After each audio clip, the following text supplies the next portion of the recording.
Assalamualaikum, salam sejahtera, salam keikhlasan kecemerlangan Unimed.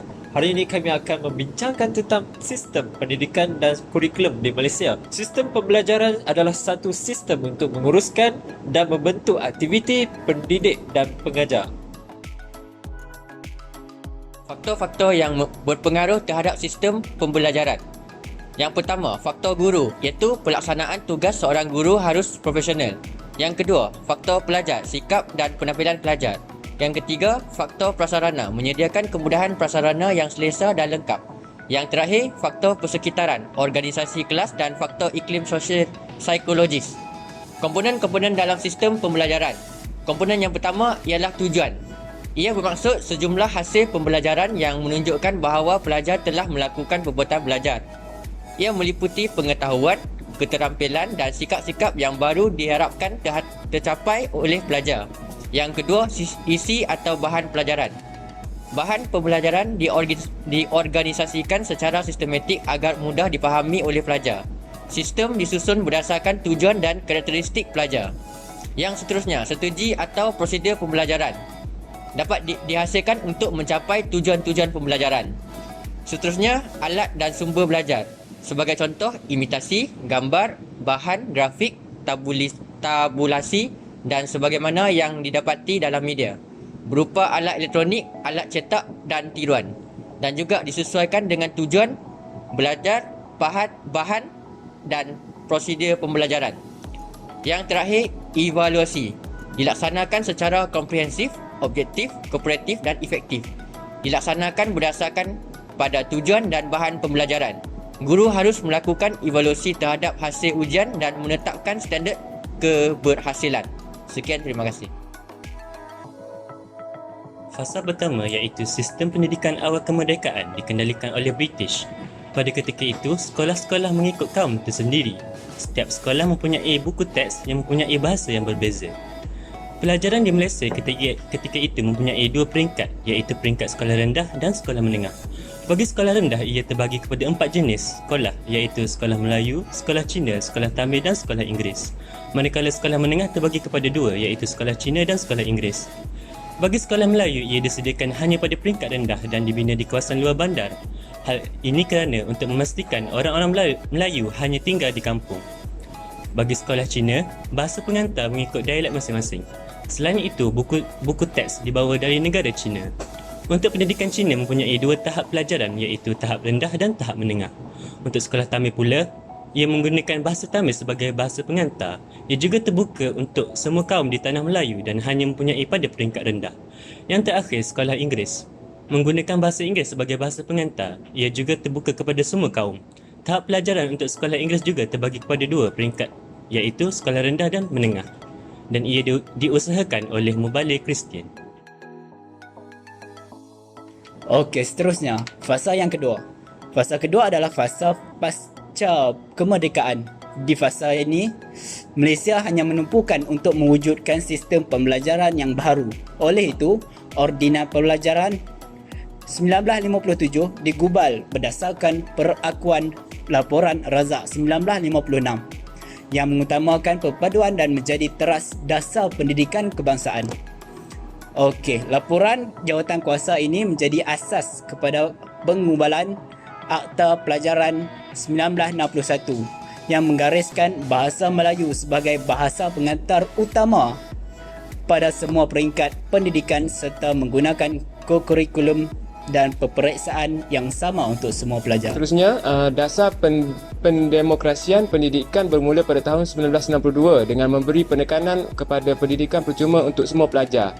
Dasar ini diperluas dengan mengadakan pendidikan universal selama 9 tahun apabila peperiksaan pemilihan masuk ke sekolah menengah dihapuskan pada tahun 1964. Penghapusan peperiksaan pemilihan ini menyebabkan peningkatan kadar penyertaan ke sekolah menengah.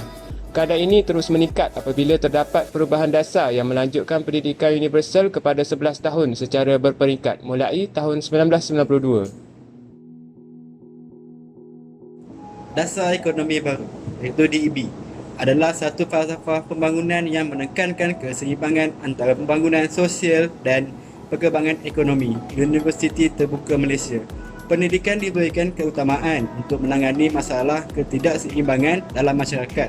Sistem pendidikan kebangsaan mengalami banyak perubahan, antaranya bahasa Melayu dijadikan sebagai bahasa perhantar utamanya dilaksanakan sepenuhnya pada peringkat antarabangsa.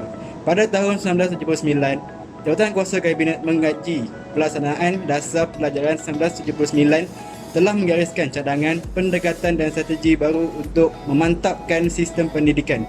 Pada tahun 1980-an, peluang pendidikan untuk warga negara turut ditingkatkan dengan menambahkan kemudahan fizikal dan infrastruktur terutama di luar bandar. Pembangunan Nasional DPN merupakan lanjutan kepada DEB yang telah tamat tempohnya pada tahun 1990. Dasar ini meliputi Rancangan Malaysia ke-6 dan Rancangan Malaysia ke-7 dan turut terkandung dalam rangka asas Rancangan Jangka Panjang kedua RRJP 2. Matlamat asasnya adalah untuk mewujudkan pembangunan seimbang untuk melahirkan masyarakat yang bersatu dan adil. Kesan DPN. Pada tahun 1992, kerajaan telah memperkenalkan pendidikan awal selama 11 tahun di mana setiap rakyat Malaysia diwajibkan mengikuti sesi persekolahan bermula dari tahun 1 sehingga tingkatan 5. KBSR dan KBSM diperkenalkan bertujuan meningkatkan mutu pendidikan dalam kalangan rakyat Malaysia agar setaraf dengan negara maju yang lain. Terdapat beberapa asas perundangan yang digubah dan dipindah bagi melancarkan lagi pembangunan pendidikan. Salah satunya adalah Akta Pendidikan 1996 menggantikan Akta Pelajaran 1961, khususnya peruntukan kuasa-kuasa negeri pelajaran dan penginstitusian prasekolah. Akta Institusi Pendidikan Tinggi Swasta IPTS 1996 bermatlamatkan untuk menjadikan Malaysia pusat kecemerlangan pendidikan. Akta Universiti dan Kolej Universiti AKU Pindaan 1996 memperluaskan autonomi dalam pengurusan dan kewangan universiti awam bagi menentukan program ke arah kecemerlangan dalam pendidikan. Akta Institusi Teknologi Mara ITM Pindaan 2000 membolehkan ITM dinaik taraf menjadi universiti. Akta PTPTN Pindaan 2000 membenarkan pinjaman kepada pelajar di institusi pengajian tinggi awam, IPTA dan swasta. Seterusnya, saya sambung dengan sistem pembelajaran wawasan negara. Pada zaman kini, sistem pendidikan kebangsaan diperkemaskan sejajar dengan perkembangan dunia teknologi maklumat. Dengan mengambil kira pelbagai perubahan dan cabaran alaf ke-21, menambah baikkan dan memantapkan sistem pendidikan diperlihatkan dalam perundangan dasar dan program utama. Perubahan paling signifikan dalam sejarah perkembangan pendidikan negara ialah penubuhan Kementerian Pengajian Tinggi KPTM pada tahun 2004. Seterusnya, saya sambung dengan peranan wawasan negara. Antaranya ialah MBM dan MBI, memartabatkan bahasa Malaysia dan memperkukuhkan bahasa Inggeris. Hal ini telah dilaksanakan secara berperingkat mulai tahun 2011. Telah meningkatkan kapasiti guru BM dalam perkhidmatan dan pra-perkhidmatan. Seterusnya, MBM dengan mengukuhkan transformasi core curriculum BM juga diperkenalkan. Seterusnya, kerajaan telah mengukuhkan kurikulum standard sekolah rendah KSSR. Hal ini terbahagi dalam beberapa konsep. Antaranya, konsep komunikasi. Ia mengabung jalinan kemahiran bahasa secara lisan dan bukan lisan semasa berinteraksi. Konsep keduanya ialah kerohanian, sikap dan nilai. Penghayatan agama, kepercayaan, sikap dan nilai akan dipupuk di setiap pelajar di Malaysia. Seterusnya, konsep kemanusiaan. Okey, konsep ketiganya ialah sains dan teknologi. Hal ini diperkukuhkan dengan penguasaan pengetahuan sains, kemahiran dan sikap saintifik, penguasaan pengetahuan dan kemahiran matematik. Penambahbaikan dan pemantapan sistem pendidikan. Yang pertama, pengajaran dan pembelajaran sains dan matematik dalam bahasa Inggeris ataupun dikenali sebagai PPSMI. Menetapkan bahasa Inggeris menggantikan bahasa kebangsaan atau ibunda sebagai bahasa perantara mata pelajaran sains dan matematik di semua peringkat pendidikan. Ianya dilaksanakan secara berperingkat, bermula dengan perintisnya ialah semua murid tahun 1 untuk peringkat sekolah rendah serta tingkatan 1 dan tingkatan 6 untuk peringkat sekolah menengah. Kedua, bahan-bahan pembelajaran PPSMI. Buku teks disediakan untuk murid sebagai sumber asas mendapatkan pengetahuan tentang konsep dan kemahiran dalam pembelajaran sains dan matematik. Buku latihan dan aktiviti BLA juga disediakan untuk murid bagi mengukuhkan kefahaman konsep dan penguasaan kemahiran sains dan matematik yang telah dipelajari daripada buku teks. Selain itu, buku glosori sains dan matematik juga disediakan dan diperkenalkan sebagai medium rujukan guru dan murid untuk mengenal sesuatu istilah melalui definisi dan penggunaan istilah tersebut dengan lebih tepat. Seterusnya, program JCAF juga diperkenalkan. Program JCAF juga diperkenalkan. Program ini merupakan satu pendekatan pembelajaran agama di sekolah di Malaysia untuk memperkasakan sistem pengajaran pendidikan Islam di sekolah. Pengajaran pemulihan tulisan jawi dilaksanakan dengan inovasi pelajaran menggunakan Pengajaran pemilihan tulisan jawi ini dilaksanakan dengan inovasi pembelajaran menggunakan pelbagai kaedah seperti permainan, lagu, multimedia dan seumpamanya. Kaedah pengajaran Bang Dahlia. Sesi tasmi' dijalankan melalui semakan guru terhadap perkembangan murid dan menilainya di dalam buku rekod yang disediakan. Beberapa program tambahan seperti Kem Lestari Al-Quran ataupun lebih diringkaskan sebagai KLAQ dilaksanakan bagi membasmi kadar murid yang lemah penguasaan terhadap pembacaan Al-Quran. Faktor-faktor yang mempengaruhi perubahan sistem pembelajaran dan kurikulum pembelajaran. Yang pertama, perkembangan teknologi.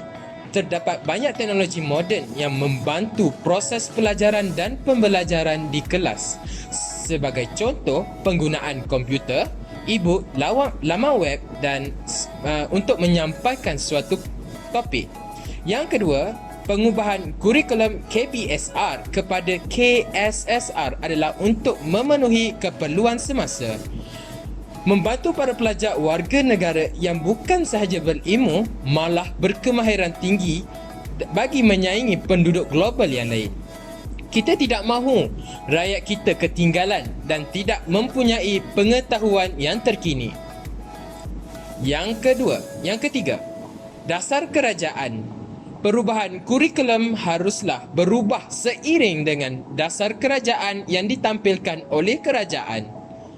Kurikulum standard sekolah rendah KSSR diwujudkan dan ditambah elemen keempat iaitu menakul adalah selari dengan dasar kerajaan untuk melahirkan masyarakat Malaysia yang mempunyai minda kelas pertama, pertindihan misi dan visi negara. Ia juga mempunyai nilai murni di samping kecanggihan teknologi. Yang keempat, perubahan budaya masyarakat. Sebagai contoh bagi mengekalkan perpaduan dan keharmonian masyarakat, kurikulum juga perlu menekankan aspek-aspek ini. Ini kerana untuk menghormati kaum, bangsa dan agama yang lain. Ia juga untuk bertolak ansur dan mempunyai nilai-nilai murni bagi imej negara Malaysia yang majmuk dan bagi mencontohi nilai positif kepada negara lain. Kesan-kesan perubahan sistem pendidikan dan kurikulum di Malaysia. Yang pertama, pengurusan pendidikan yang semakin tinggi dan mencabar kepada guru. Ini kerana guru mempunyai pelbagai tugas yang banyak. Sebagai contoh, seorang guru adalah seorang tenaga pengajar. Ia juga pengawas sekolah, pengawas peperiksaan dan penanda kertas soalan, penggubal dan menyediakan set-set soalan, dan tugas dalam pengurusan pejabat juga dalam pengurusan program. Yang kedua, dapat mengembangkan profesionalisme guru-guru. Guru juga perlu memiliki kualiti yang bersifat kontemporari dan relevan dengan zamannya. Berupaya memimpin perubahan di sekolah, memahami perkembangan teknologi dan mempunyai sifat berani dan mahu mencuba idea baru dan berinovatif. Ini menyebabkan guru-guru adalah satu role model kepada pelajar. Seterusnya, tekanan kepada pelajar. Ini kerana pelajar tertekan terhadap silibus pelajaran dan sistem peperiksaan baru yang diperkenalkan oleh Kementerian Pelajaran. Ini kerana silibus mata pelajaran yang semakin susah. Yang keempat, penggunaan teknologi telekomunikasi dan maklumat yang semakin tinggi. Ia telah menyebabkan berlakunya kecairan sempadan nasionalisme yang telah melahirkan paradigma kepada semua organisasi termasuk institusi pendidikan. Ia menaik taraf kualiti pendidikan dan juga kurikulum yang ditawarkan supaya tidak ketinggalan dan lapuk ditinggal zaman. Dan yang terakhir, dapat menaik taraf silibus pembelajaran. Ini kerana ia supaya silibus boleh diadaptasi supaya tidak jumud dan lapuk. Ini tidak menyebabkan kita ketinggalan dengan ilmu-ilmu baharu yang diperkenalkan dunia, terutama di dalam subjek sains dan matematik. Kesimpulannya, dunia pendidikan di Malaysia masa kini sedang melalui era transformasi yang sangat dirasai gelombangnya. Ini terkesan daripada minat ibu bapa yang tinggi terhadap perkembangan pendidikan dan persekolahan anak-anak mereka, baik di peringkat prasekolah, pendidikan rendah, menengah dan juga di institusi pengajian tinggi. Kesedaran tersebut adalah implikasi daripada kesedaran mengenai kepentingan pendidikan bagi memajukan diri dalam menghadapi cabaran kehidupan yang semakin sengit. Masyarakat masa kini sangat prihatin dan mengikuti perkembangan pendidikan dengan penuh minat dan bersikap kritikal terhadap isu-isu berbangkit yang berkaitan dengan kemajuan anak-anak mereka. Pihak perancang pendidikan perlu melihat isu-isu dan cabaran yang berbangkit secara menyeluruh dan komprehensif, menyelesaikan masalah secara runcitan dan memberi tumpuan kepada aspek tertentu yang mengurangkan tumpuan kepada aspek lain akan menghalang pelaksanaan pendidikan kita, terutama bagi memenuhi inspirasi falsafah pendidikan kebangsaan itu sendiri.